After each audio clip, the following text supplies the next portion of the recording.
ఒక మంచి మాట.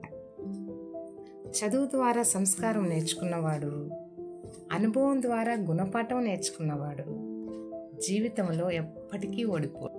ఒక మంచి మాట. ఇంట్లో ఖర్చు విలువ తెలియకుండా భార్యని, కష్టం విలువ తెలియకుండా కొడుకుని, బంధం విలువ తెలియకుండా కూతురుల్ని ఎంత ప్రేమగా పెంచినా బాధ్యత లేని ఒక వంశాన్ని సమాజానికి ఇచ్చినట్టే లెక్క.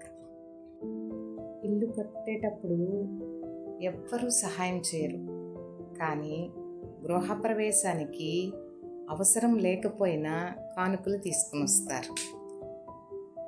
కష్టపడేటప్పుడు ఎవ్వరూ మనకి తోడు ఉండరు, కానీ ఏదైనా సాధించాక అందరూ మన చుట్టూ ఉంటారు. ఆకలి వేసినప్పుడు అన్నం తినకపోయినా పర్వాలేదు,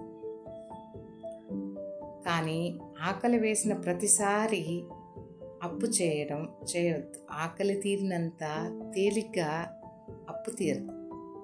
గుర్తుంచుకో మిత్రమా.